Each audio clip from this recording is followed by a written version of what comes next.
नमस्कार. लक्षवेधीच्या दुसऱ्या भागामध्ये आपल्या सगळ्यांचं स्वागत. आपण चर्चेच्यासाठी थेट समरजित घाडगे यांच्याकडे जातोय. समरजित घाडगे, थोड्या वेळापूर्वी मराठा समाजाला आरक्षण मिळू शकतं का, नव्या आरक्षणाच्या आंदोलनातून हातात काय पडू शकतं, याची एक दीर्घ चर्चा इतर अनेक मान्यवरांच्या सोबत झाली. आपण असा मुद्दा उपस्थित केलात आणि हा मुद्दा आपण वारंवार उपस्थित करत आहात. शाहू जनक घराण्याचे सदस्य या नात्यानं त्याबाबत आपण व्यक्त केलेलं मत हे गांभीर्यानं घ्यायला हवं की मराठा समाजाला आरक्षणाच्या व्यतिरिक्त ज्या सवलती द्यायला हव्यात त्या द्यायला हात आखडता का घेतला जातोय. याबाबत थेट प्रश्न, सत्ताधाऱ्यांच्या मनात आरक्षण द्यायची इच्छा नाही आणि सवलतींचं गाजर दाखवत समाजाला आपल्या मागे ठेवण्याची इच्छाशक्ती आहे का? नाही, त्याच्या आधी मला एका गोष्टीचा आक्षेप घ्यायचा आहे. मला तुम्ही एक परवानगी दिली तर. माझं माननीय सदावर्ते साहेबांना विनंती आहे की आपण म्हटला की आपण नेहमी राजकीय माणसं आहे, तुम्ही पॉलिटिकल स्टेटमेंट करता. माझी त्यांना कळकळीची विनंती आहे शाहू महाराज जनघराणा म्हणून की तुम्ही आता म्हटला एका समाजाला परवानगी देता आणि दुसऱ्या समाजाला परवानगी देत नाही. तुम्ही समाजामध्ये तेढ निर्माण करायला लागलाय. असं कृपया तुम्ही करू नका. याच्यामध्ये समाजामध्ये दुफळी निर्माण होईल. आपण वकील आहात, please stick to your profession. विनाकारण प्लीज करू नका. सदावर्तेजी एकच मिनिट. सदावर्तेजी आता ते बोलतात. बघा, मला बोलू द्या. आता ऐकून घ्या. सदावर्तेजी एक मिनिट. त्यांना त्यांचं म्हणणं मांडायची वेळ दिली आहे ना. समरजितजी बोला. साहेब, आपण स्वतःवर समरजितजी बोला. मी त्यांना विनंती केली आहे थांबण्याची. मी सभ्य भाषेत बोलतोय. मी आवाज मी भारतीय बघा, समाजामध्ये तेढ निर्माण करायचं हे ऑल्सो भारतीय लोकांचं बोलतोय. मला बोलू द्या. सदावर्तेजी ऐकून घ्या. व्हेरी अनकॉन्स्टिट्यूशनल वर्ते साहेब, तुम्ही वकील असून सुद्धा डॉक्टर बाबासाहेब आंबेडकरांनी जे संविधानाचा तुम्हाला अधिकार दिलाय, समाजामध्ये तेढ निर्माण करायचा तुम्हाला अधिकार दिला नाहीये. कृपया करून तुम्ही वकील आहात, वकीलगिरीवर टिकाप राहा. विनाकारण मुद्दे मांडू नका तुम्ही इथं. नाही, आपल्याला चर्चेला वेगळ्या वळणावर न्यायचं नाहीये. मी समरजितजी आपल्याला विनंती करतो, आपण आपला पहिला मुद्दा मांडला, तो मांडला गेला असतानाच वाद सुरू झाला. आपण आपल्या दुसऱ्या मुद्द्यावर येऊयात. जी येस, ओके. नाही, आता माझं म्हणणं आहे की ते मला स्पष्टीकरण करायचं होतं. माझा स्पष्टपणे मुद्दा आहे की जे योजनांचा मी उल्लेख करायला लागलोय याच्याबद्दल आज बघा, मी आता एक मुद्दा घेतो की एमपीएससी मुलांचं काय अवस्था झाली आहे.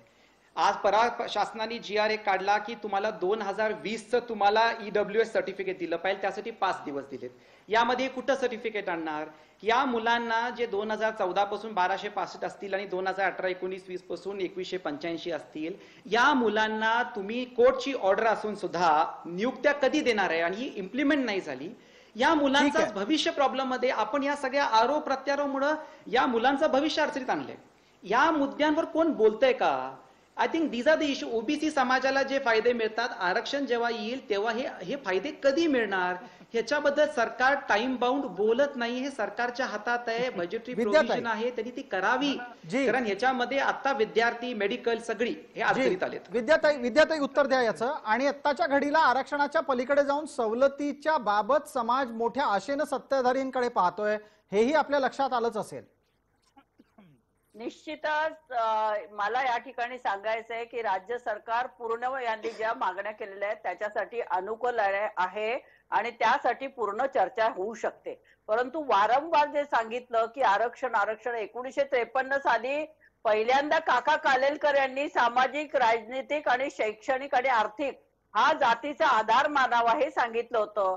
त्यानंतर BP मंडल याने जानेवारी 1979 रोजी जो सर्वे केला त्याच्यामध्ये देशातल्या 3500 जातींचा सर्वे झाला आणि त्यापैकी 2500 जातींच्या शिफारसी जातींप्रमाणे करण्यात आला. आणि जे आता आरक्षणाची परत एकदा चर्चा सुरू होऊ पाहतीये. सवलतींवर बोला. सवलती देणं राज्य सरकारच्या हातात आहे, त्या द्यायला उशीर का लागतोय? मी पहिल्यांदाच तुम्हाला सांगितलं की मराठा समाजाला ज्या सवलती राज्य सरकारच्या अखत्यारीत आहे ते देण्यासाठी राज्य सरकार पूर्ण प्रयत्नशील आहे. महाआघाडीचं सरकार पूर्ण प्रयत्नशील आहे आणि याबाबत चर्चा मुख्यमंत्री, उपमुख्यमंत्री आणि काँग्रेस या सगळ्यांनी केलेली आहे. त्याच्याबद्दल आपण प्रयत्नशील आहात असं म्हणता आहात. आबासाहेब पाटलांना एक मुद्दा मांडायचा आहे आपल्याविषयी. जी, आबासाहेब पाटलांचं म्हणणं ऐकूया, त्यानंतर परत एकदा समरजित घाडगे आहेत. आबासाहेब बोला. विद्याताईला विनंती आहे, विद्याताई आपण बऱ्याच वेळा आमच्या सोबत या चर्चेमध्ये सामील असता. सरकार सत्तेवर आले 2 वर्ष झाली. 2 वर्षामध्ये अनेक घडामोडी झाल्या. 2014 पासूनच्या आजपर्यंतच्या विद्यार्थ्यांचा तर विषय मार्गी लागला नाही. एमपीएससी मध्ये अजून घोळ करून ठेवले. दुसरा विषय की सारथी गुंडाळली, त्याच्यानंतर अण्णासाहेब पाटील महामंडळ वर्ग केलं. कुठलाच कशाचा काही पत्ता नाही. अशोक चव्हाणची उपसमिती आहे, त्या अशोकराव चव्हाण यांनी आजपर्यंत कोणतंही काम केलं नाही, आणि केलं असेल तर तशा पद्धतीची एखादी श्वेतपत्रिका काढून समाजासमोर जाहीर करावी. सरकार फक्त सांगतं आणि आपण आपल्यासारखे प्रवक्ते म्हणून सांगतात की आम्ही मराठा समाजाला हे देऊ ते देऊ, परंतु प्रत्यक्षात मात्र काय आबासाहेब होत पाटील, मी नाही. आपल्याला या हे निमित्तानं मागं प्रश्न विचारतो की हा मुद्दा आजचा नाहीये, हा मुद्दा वारंवार लावून धरला जातोय, पण सरकारची आर्थिक अडचण आहे का इच्छाशक्तीचा अभाव आहे? आर्थिक अडचण कसं म्हणायचं? जर इतर समाजाचे कितीतरी जी आर निघाले लॉकडाऊन काळामध्ये, माझ्याकडे तारकासहित सगळे जी आर काढून ठेवलेत वेगवेगळ्या समाजातले, की जर इतरांना तुम्ही देऊ शकता त्याच्यामध्ये मग महाराष्ट्रातील शेतकऱ्यांच्या बद्दल तुम्ही निर्णय घेत नाही, विद्यार्थ्यांच्या बद्दल निर्णय घेत नाही, त्याच्यानंतर मराठा विद्यार्थ्यांचं तर विचारतच नाही. माझा ह्यासाठी आता जे सरकार फक्त चाल ढकलचे चालू आहे ते थांबलं. स्पष्ट निर्णय कधीपर्यंत घेणार आहे? विद्यार्थ्यांना विनंती आहे, जर तुम्ही आरक्षण आता देऊ शकत नसाल तर ओबीसी प्रमाणे सवलती तर देऊ शकता, त्याच्यानंतर वेगवेगळ्या तुम्ही मागण्या तर पूर्ण करू शकता. हे बघा, तुम्हाला परत एकदा मी आठवण करून देतो, ताई आपण आपल्या नेत्यांशी बोलावं की एसटीचं आरक्षण रद्द झाल्यानंतर धनगर समाजाला निश्चितच. 1000 कोटीचं एसटीचं आरक्षण देऊ शकलं नसल्यामुळं 1000 कोटीचं पॅकेज धनगर समाजाला दिलं, वेगवेगळ्या अनेक पॅकेजेस दिले आणि त्यांना एसटी प्रमाणच्या सगळ्या सवलती लागू झाल्या. हे 2 वर्षापूर्वीचा विषय आहे. आता चालू आहे. विद्याताई, आपण याची स्पष्टता करा की हा समाजातला भेद होतोय हे स्पष्ट कागदावर दिसतंय, मग तरीही तुम्ही कसं म्हणू शकता की मराठा समाजाला आम्ही सवलती देण्याचा विचार करतोय? आणि तुम्ही जेव्हा जेव्हा बोलता तेव्हा एक वाक्य जरूर वापरता की मुख्यमंत्र्यांच्याकडे याची चर्चा होईल, म्हणजे नक्की अडवतंय कोण?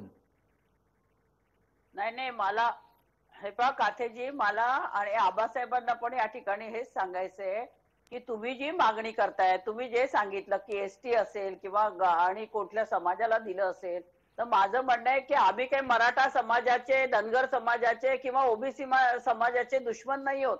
आम्हाला सुद्धा निश्चितच मान्य आहे की ज्या ज्या मागण्या तुम्ही करताय त्या आम्ही दिल्या पाहिजे, आणि त्यासाठी मी आपण स्वतः जाऊया. आपण विद्याताई, तिन्ही दिल्या पक्षाचे, पाहिजेत हे मान्य आहे, महाआघाडीच्या पण देत नेत्यां- सुद्धा नाही आहात. विद्याताई, दिल्या पाहिजेत हे मान्य करता पण देत नाही.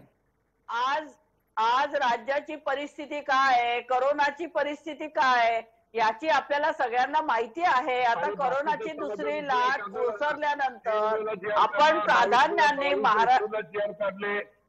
22 एप्रिलला जी आर काढले, 3 मेला जी आर काढले, त्याच्यानंतर काल 17 मेला जी आर काढलेले आहेत.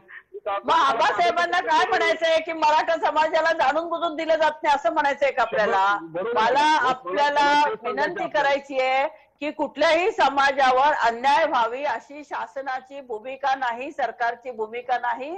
मराठा असो किंवा कुठलाही विद्याताई, समाज ते असो, कृतीतून दिसलं OBC पाहिजे. असो, विद्याताई, ते कृतीतून दिसलं पाहिजे. या निमित्तानं समरजित घाडगे यांना बोलतं करतो. समरजित घाडगे, आपण याबाबत समाधानी आहात का? राज्य सरकारची आर्थिक स्थिती काय आहे हा दिलेला तर्क आपल्याला पटतो का? निश्चितच कृतीतून दिसेल. बर, नाही, आर्थिक परिस्थितीच्या बाबतीत प्रत्येक वेळी कारण देणं हे बरोबर नाही. जेव्हा तुम्ही मंत्र्यांना कमी 0% व्याजदरावर गाड्यांसाठी लोन द्यायचा निर्णय घेऊ शकता, जेव्हा तुम्ही वीज माफी करण्यासाठी घोषणा करता पण वीज माफी होत नाही, तुमच्या बहुतांश मंत्र्यांच्या घराची बिलं स्वतः सरकार भरतं, ते थकलेलं आहे, त्याच्यावर तुम्ही निर्णय घेऊ शकता. आज बघा, मी या सरकारचं एक समजू शकतो की याच्याने कुठल्याही दिलेल्या घोषणा त्यांनी पाळल्या नाही. अजून शेतकरी कर्जमाफीचे 50,000 रुपये आणि वीज दर वाढचे मागे घेतलेल्या घोषणा ऑन द हाऊस केलेल्या गोष्टी त्यांनी अजून दिल्या नाही आहेत. त्यानंतर प्रत्येक वेळी ते कारण देत आहेत. मग असं म्हणायचंय का की तुम्ही केलेल्या घोषणा, तुम्ही काढलेल्या जी आर ची किंमत नाहीये का? आणि जेव्हा तुमची अशोक चव्हाणांची आरक्षण रद्द झाल्यानंतर एक उपसमितीची मीटिंग झाली, तेव्हा मला असं वाटते की कुठेतरी उपमुख्यमंत्री म्हटले की उपाययोजना आम्ही लगेच तातडीने देऊ, पण त्याचाही कुठला निर्णय झाला नाहीये. तर काय व्हायला लागले की या सगळ्या विषयांवर तुम्ही शेतकरी असेल का, मराठा समाजाचे युवक असतील का, बहुजन समाजाचं, तुम्ही कुठं तर खेळ खेळायला लागले आणि याला टाइम बाउंड उत्तर पाहिजे. टाइम बाउंड उत्तर मिळाल्याशिवाय कालबद्ध उत्तर असलं पाहिजे. विद्याताई, आज नाही, आजवर अनेकदा आपण चर्चेला एकत्र होतो आणि आपण कायम लवकरच लवकरच लवकरच होईल अशा प्रकारची भूमिका घेताना दिसला आहात. मला एकच सांगायचं आहे की राज्याची आर्थिक परिस्थिती, कोरोनाची परिस्थिती लक्षात घेता लवकरच आपल्या सगळ्यांच्या ज्या मागण्या आहेत त्या रास्त आहेत आणि त्या मी स्वतः आपल्या सोबत येईल. आपण अशोक चव्हाणांबरोबर बसू, आपण अर्थमंत्र्यांबरोबर बसू, आपण जी. हे आपल्या ज्या मागण्या आहेत त्या लवकरात लवकर राज्य सरकार तर्फे कशा मिळू शकतील याच्यासाठी मी स्वतः आपण प्रयत्नशील परत एकदा लवकरच शब्द वापरलात. या संदर्भात एक सदावर्तेंची प्रतिक्रिया येते, ती ऐकूयात. गुणरत्न सदावर्तेजी. मला कसं आहे की घाडगेजींची अडचण आहे, विद्याताईची अडचण आहे. ते दोघंही स्पष्ट सांगू शकत नाहीत, पण कायदेशीर अडचण काय आहे ते मी तुम्हाला सांगतो. पहा, आता हे बोलत होते समरजित घाडगेजी, असं म्हणत होते की ओबीसीच्या धर्तीवर त्यांना सवलती दिल्या पाहिजेत. एक लक्षात घ्या तुम्ही, आज तारखेला स्पष्टपणे गायकवाड आयोगाचा जो रिपोर्ट आहे ते मराठे मागास नाहीत हे स्पष्ट करत आहे. आणि विद्याताई असोत की समरजितजी असोत, एक लक्षात घ्या की तुम्ही धनगरांचा उल्लेख केला. धनगरांचा जरी एसटीचं रिझर्वेशन नाकारलं गेलं असलं तरी त्यांचं इतर मागासवर्गीयांमधलं मागासले पण हे अबाधित आहे. त्यामुळं लक्षात ठेवा तुम्ही, त्या तत्वाने त्या बरोबरीने धनगरांच्या मागासलेपणासोबत तुम्ही येत नाहीत आणि तुम्ही मागासच ठरत नाहीत. त्यामुळे राज्य सरकारला मराठा म्हणून पैशाचा अपव्यय करता येणार नाही. ऑडिट मध्ये तसं प्रकारची तुम्हाला नोंद करता येणार नाही. Directive principle of state policy मध्ये त्या तत्वाला मान्यता मिळणार नाही. तुम्हाला सगळ्यांच्या बाबतीत विचार करावा लागेल. एका मराठ्यांच्या बाबतीत पैशाचा अपव्यय करता येणार नाही. बर. ही स्पष्टता, संविधानिक स्पष्टता मी तुम्हाला सांगत नाही. हे तुम्हाला सांगण्याची कोणाला हिंमत नाही. म्हणून चर्चा चर्वण करून फक्त बोललं जाऊ शकेल ठीक पॉलिटिकली, आहे. परंतु पैशाचा अपव्यय करता येणार नाही. मग सारथीला हा एक सुद्धा तुम्हाला अत्यंत पैसे महत्वाचा देता तांत्रिक येणार मुद्दा नाही. आहे. हा एक अत्यंत महत्वाचा तांत्रिक मुद्दा आहे. त्यावर आपण विद्याताईंची प्रतिक्रिया घेऊच, पण तत्पूर्वी मी सदावर्तेजी आपल्यालाच विचारू इच्छितो, हा मुद्दा अस्तित्वात असताना सुद्धा या आधी सारथीला दिलेल्या रकमेचं काय? तेव्हा दिली जाऊ शकत होती, तर आता दिली जाऊ शकणार नाही असं आपल्याला सुचवायचंय, कारण तेव्हा निकाल आला नव्हता. हा, बरोबर, तुम्ही बरोबर पॉइंट हेरला. त्यावेळेस गायकवाड आयोगाच्या रिपोर्टला कोणत्याही प्रकारे स्थगिती नव्हती. म्हणजे लेजिस्लेशनला स्थगिती होती, परंतु मागासलेपणाला स्थगिती नव्हती. आता मागासलेपण स्पष्टपणे नाकारलंय. त्यामुळं सारथीला 1 रुपया सुद्धा देता येणार नाही. त्या उलट ओबीसीसाठी बार्टी सारखी जी संस्था निघणार आहे त्याला तुम्हाला पैसे देता येतील, महाज्योतीला, परंतु तुम्हाला सारथीमध्ये 1 रुपया सुद्धा देता येणार नाही. ते अपव्यय राहील. ठीक आहे. त्यामुळं बार्टी आणि सारथीचं तत्व बरोबरीनं काय कळत नाही, गोंधळच आहे. महामंडळाच्या संदर्भामध्ये सुद्धा तुम्हाला पैसे देता येणार नाही. ठीक आहे, सदावर्तेजींची भूमिका समजली. आबासाहेब, 1 मिनिट. आबासाहेब थांबा. आबासाहेब जरा थांबा. आधी विद्याताईंना बोलू द्या. सत्ताधारी गटाच्या प्रतिनिधी आहेत त्या. एक तांत्रिक मुद्दा इथे उपस्थित झालेला आहे. विद्याताई, या आधी ज्या वेळेला मराठा समाजाच्या मागासलेपणाला दूर करण्यासाठी सारथी संस्थेला पैसे देण्यात आले, ते मागासलेपण आव्हानात्मक स्थितीत नसल्यानं दिले गेले, चॅलेंज न झाल्यामुळे. आता मागासलेपण रद्द झाल्यामुळे पैसे देता येणार नाहीत, पर्यायानं सवलती सुद्धा मिळणार नाहीत, अशी कायदेशीर बाब समोर आली आहे चर्चेत. मी तुम्हाला सांगू का, हे बिलकुल. ऍडव्होकेट जे काय सदावर्तेजी आहेत ना, जी, ह्यांना मराठा समाजाविषयी खूप घृणा आहे. त्यांना एकदम जहर भरलेलं आहे. त्यामुळे ते काही त्या ब्राह्मण, दृष्टीने विचार जैन, करतात. वैश्य यांच्या बाबतीमध्ये पहिल्यांदा त्यांनी मराठ्यांविषयी त्यांनी जे मराठ्यांविषयी आग ओकणं बंद करावं आणि आपल्या डोक्याची खिडकी उघडी ठेवावी, म्हणजे त्यांना सगळं काही ऐकून घेता येईल आणि समजेल. त्यांना फक्त द्वेष त्यांच्या डोक्यामध्ये मराठ्यांविषयी जो राजकारण करायचं असतं, संविधानातून देशाला वाचवायचं असतं. एका जातीपुरता जगू नका. मी तुम्हाला सांगेन, एका जातीसाठी जगू नका. या देशाच्या समाजाची दिशाभूल करतात, ओबीसी समाजाची दिशाभूल करतात. त्यांनी स्वतः मानवोपचार तज्ञांची मदत घ्यावी. त्यांनी त्यांना खूप आवश्यकता आहे. मगाशी ते म्हणाले की वकील कोणीच नाहीये, वकील कोणीच नाहीये, ते एकटेच आहेत. त्यांना मानवोपचार तज्ञांची गरज आहे. त्यामुळे ते जरी विद्वान असले तरी त्यांच्या डोक्यामध्ये मराठा एक मिनिट समाजाविषयी जे विद्याताई जवळ बसलेले ते विद्याताई काढलं चर्चा पाहिजे. चर्चा फारच भरकटत चालली आहे. एकच मिनिट. मानसोपचार तज्ञांच्या बाबतीतला मुद्दा इथं आला. सदावर्तेजी आलाच आहे तर उत्तरही देऊन टाका. तुम्हाला मानसोपचाराच्या सल्ल्याची गरज आहे असंच म्हणतायत सत्ताधारी. अहो यांच्या डोक्यामध्ये एवढं भूत चढलंय, यांच्या डोक्यामध्ये ब्राह्मण भारतीय नागरिक दिसत नाही, वैश्य दिसत नाही. अरे ते कोणत्या जगाच्या देशाला खतम करायला विघटनवादी ते एक खासदार आपले साताऱ्याचे ते विघटनवादी बोलले आणि ते कोल्हापूरचे खासदार नक्षली भाषा बोलले. त्याच्यावर यांच्याकडे काही शब्द आहे का? मी भारताचा नागरिक आहे, बाबासाहेब आंबेडकरांचा पुत्र आहे. तुमच्यासारख्या चुकीच्या बोलणाऱ्यांना माझं उत्तर सुप्रीम कोर्टाचा निर्णय. सदावर्तेजी एकच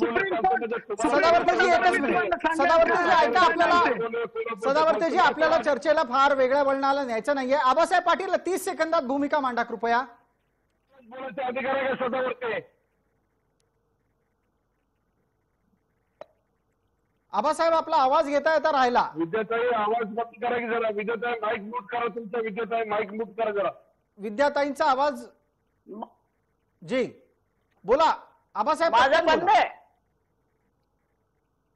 प्रसादजी अधिकार फक्त संविधानाला सदावर्तेला दिलेले आहेत का? या देशात या राज्यात बाकी कोण बोलू शकत नाही. मराठ्यांना काय मिळू शकत नाही. सरकार काय मराठ्यांना देऊ शकत नाही. संविधानात असं काय मग मराठ्यांचं फक्त घेण्यासाठी संविधान आहे का? मराठ्यांच्या जमिनी घेण्यासाठी संविधान आहे. मराठ्याचं 100% महसूल घेण्यासाठी संविधान आहे. मराठ्याची 100% फी घेण्यासाठी संविधान आहे. आणि इतरांना काही न भरता काही न देता मग डायरेक्ट सगळं सुख सवलती योजना आहेत. हे संविधानात आहे का? प्रसादजी याचं उत्तर. प्रसादजी मला फक्त 30 सेकंदात माझी बाजू बिलकुल बिलकुल मांडा. आपल्याला यानंतरच्या एका महत्वाच्या मुद्द्यावर जायचंय. 30 सेकंदात कृपया. चर्चेला आल्यानंतर तुम्ही चांगले शब्द वापरा, चांगली चर्चा. पण काही बोलण्यात अर्थ नाही. विथ ग्रेट रिस्पेक्ट टू विद्याताई. विद्याताई जेव्हा जेव्हा या देशाला वाचवण्यासाठी भगतसिंगांपासून ते न्यूटन म्हणजे जे लढले त्यांना वेडं म्हणलं काही लोकांनी आणि न्यूटनला सुद्धा काही लोकांनी वेडं म्हणलं होतं. त्यामुळं या देशाला वाचवण्यासाठी तुम्ही वेडं काय आणखीन काही म्हणा, परंतु या देशाच्या बेसिक स्ट्रक्चरला मी उद्ध्वस्त होऊ देणार नाही केवळ तुमच्या घाणेरड्या ठीक आहे. रिझर्वेशन ठीक पॉलिटिक्स साठी. आहे सदावर्तेजी ठीक आहे. आता मला एक वेगळा मुद्दा चर्चेमध्ये आणायचा आहे. तत्पूर्वी एकदा समरजित घाडगे यांची प्रतिक्रिया घेणं गरजेचं आहे. कारण ज्या मुद्द्याला समरजित घाडगे यांनी जन्माला घातलं तो मुद्दा आता अशा तांत्रिक अडचणीमध्ये सापडताना दिसतो आहे की घाडगेजी मराठ्यांचं मागासले पण जर सिद्ध होत नसेल तर त्यांच्या उत्थानाच्या साठी पैसा खर्च होऊ शकत नाही. हा तांत्रिक मुद्दा स्पष्टपणे या चर्चेत वारंवार आला. आता आपल्याला काय म्हणायचंय?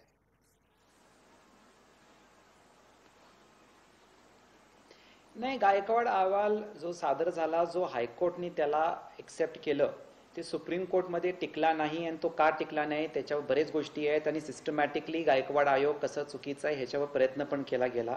तर मराठा समाज मागास हे हायकोर्टने मान्य केलं पण सुप्रीम कोर्टात मान्य नाही झालं. कारण आय फील लिगली त्याची बाजू नीट ठामपणे मांडता नाही आली, त्याच्यामुळे ते झालं. आणि त्याच्यामुळे मला असं वाटतं की हे फार चुकीचं म्हणणं आहे की मराठा समाज मागास नाही आहे. आज मराठा समाजाची काय परिस्थिती झालेली आहे ही वस्तू सगळ्यांना माहिती आहे. आज एका काळी जे 15-15, 20-20 एकर जमिन्या होत्या त्या आता आपण 20-25 गुंठेवर आलेल्या आहेत. आज मराठा समाजाच्या मुलांचं आज लग्न होत नाही आहेत. या सगळ्या परिस्थितीमध्ये ही रियालिटी पण आपण समजून घेतली पाहिजे. पण मग या सर्व परिस्थितीला आरक्षण हेच उत्तर आहे का समरजित घाडगे? आरक्षण त्यातला एक महत्वाचा घटक आहे. कारण ह्या बऱ्याच वर्षापासून समाजाची मागणी आणि ती रियालिटी आहे म्हणून आपण त्याला आरक्षण मागायला लागलोय. तर त्यासाठी ती त्यातला एक प्रमुख घटक आहे. आपण असं म्हणताय की यातला हा एक प्रमुख घटक आहे. यावर पुन्हा एकदा वाद होऊ शकतो. आबासाहेब पाटलांना पटकन विचारतो. आबासाहेब पाटील आजच्या घडीला छत्रपती संभाजीराजे असंही म्हणाले की कोल्हापुरातून सुरू झालेलं आंदोलन आता थांबणार नाही. कोल्हापुराच्या नंतर नाशिक, औरंगाबाद, इतर अनेक शहरांमध्ये असंच आंदोलन होणार आहे. गेल्या वेळेला ज्या पद्धतीनं आंदोलनाची धग होती तशी धग आता दिसतेय का? मुळात विषय कसा आहे प्रसादजी की आता संविधानानं दिलेला अधिकार आहे.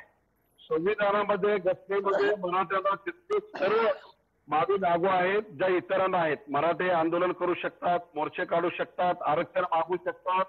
हे संविधानामध्ये दिलेलं आहे.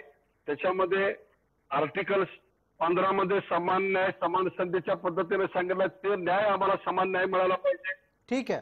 आर्टिकल 19 प्रमाणे आम्हाला बोलण्याचा अधिकार आहे, चालण्याचा अधिकार आहे, मोर्चे काढण्याचा अधिकार आहे. आणि हे करत असताना राज्यभरात आता मोर्चे होतील, आंदोलनं होतील, लोकशाही मार्गाने आंदोलन आबासाहेब होणार. पाटील, आपण असं आणि म्हणताय की आंदोलनाचं लोकशाही मार्गाने मराठे आंदोलन करतील, टप्प्याटप्प्यानं हे आंदोलन वाढत जाईल. राज्य सरकार पाहतंय का तुमच्या आंदोलनाकडे? आबासाहेब, आपल्याला प्रश्न विचारला. मला तुमच्या मध्ये मध्ये काहीतरी डिस्टर्ब होतंय, कोणतरी आवाज वाढवते सगळ्याचा. बर, मी विचारलेला प्रश्न आपल्याला ऐकायला आला असेल तर ठीक, अन्यथा मी परत विचारतो. वेळेची मर्यादा आहे. आपण असं म्हणताय की मराठा आंदोलन आता वाढत जाईल, राज्य सरकार आपल्याकडे लक्ष देतं आहे का, असं मराठा आंदोलकांना वाटतं का? जर महाराष्ट्रातली मराठा समाजाची न्याय मागण्यासाठी जे आंदोलन निघणार आहे, ते आंदोलन थांबवायचे असतील तर सरकार लवकर निर्णय घेईल. आमच्या मोजक्यात 4-5 मागण्या आहेत. आरक्षणाचा टाइम बॉन्ड सरकार कधीपर्यंत देणार, आणि तो आरक्षण मिळेपर्यंत मराठ्यांना ओबीसीच्या सवलती लागू करणार का, दुसरा इतर ज्या मागण्या आहेत, एमपीएससी असेल, राज्यसेवा असेल आणि इतर मागण्या ज्या आहेत, या संदर्भामध्ये सरकार जर लवकर निर्णय घेणार असेल, आणि आम्ही आता सांगायची गरज नाही, सरकारकडे चर्चेला सुद्धा जायची गरज नाही. सरकारला मराठ्याच्या मागण्या सगळ्या माहिती आहेत, सगळे निवेदन दिलेले आहेत, सगळे त्यांच्याकडे आहेत. ठीक आहे, वेळेची मर्यादा आहे. आपण असं सुचवू पाहत आहात की राज्य सरकारच्याकडे मराठ्यांच्या असलेल्या मागण्या प्रलंबित आहेत. विद्याताई, आपल्याकडून उत्तर अपेक्षित करतो. शेवटचं 1 मिनिट चर्चेचं उरलेलं आहे. आंदोलन वाढू देणार आहात की आंदोलन वाढायच्या आधी त्यावर फुंकर घालणार आहात? निश्चितच मला तुम्हाला हे लक्षात आणून द्यायचंय तुमच्या, की आंदोलन करावं किंवा आंदोलन वाढवावं अशी आमची कधीच इच्छा नाहीये. परंतु काही लोक, भाजपचे काही लोक मराठ्यांच्या खांद्यावर बंदूक ठेवून हे आंदोलन मुद्दामून पेटवण्याचा प्रयत्न करताय, महाआघाडी सरकारला अस्थिर करण्याचा प्रयत्न करताय. तुमच्या माध्यमातून मला सर्व मराठा बांधवांना, बहिणींना सांगायचंय की महाआघाडी सरकारवरती पूर्णपणे विश्वास ठेवा आणि लवकरात लवकर तुमच्या ज्या मागण्या सरकारच्या अखत्यारीत आहे, राज्य सरकारच्या त्या होईल. बाकी राहिला प्रश्न, ही 50% मर्यादा, ही सहानी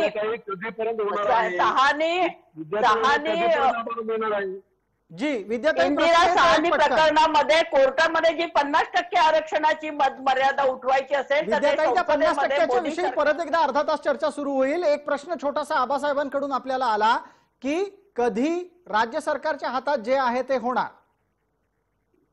निश्चितच असं आपण उत्तर देताय. ठीक आहे, जाता जाता तुम्ही एक आक्षेप नोंदवला, त्यानिमित्तानं मला समरजित घाडगे यांना बोलतं करावंच लागेल, आक्षेपाला उत्तर घ्यावं लागेल. समरजित घाडगे, भारतीय जनता पार्टी मराठा समाजाच्या खांद्यावर बंदूक ठेवून गोळी चालवतीये का सरकारच्या दिशेने? काय संबंध आम्हाला? मी आज जेव्हा त्या आंदोलनला आलो, मला जेव्हा विचारलं गेलं तुम्ही का आलाय, मी स्पष्टपणे सांगितलं की माझ्या पक्षाचे जोडे मी बाहेर ठेवून आलोय, त्याच्यामध्ये कोणी कोणाच्या खांद्यावर बंदूक नाही ठेवली आहे. ही अशा काही गोष्टी बोलून परत काय लागले, या सगळ्या गोष्टीमध्ये मूळ विषय बाजूलाच गेला की ज्या 4-5 विद्यार्थ्यांचे प्रॉब्लेम्स व्हायला लागलेत, अण्णासाहेबचे प्रॉब्लेम, हे बाजूलाच राहिले. पॉलिटिकल एजेंडामध्ये गेलो, पॉलिटिकल डिफेन्समध्ये गेलो. Wien you can not convince you confuse, या माध्यमातून हे प्रश्न चालले चाललेत. आता काय बोलायचं मी? या चर्चेमध्ये सहभागी झाला त्याबद्दल आपले मनपूर्वक आभार. लक्षवेधीमध्ये वेळ झाली आहे तुर्तास इथेच थांबण्याची. सर्व प्रेक्षकांना जय महाराष्ट्र.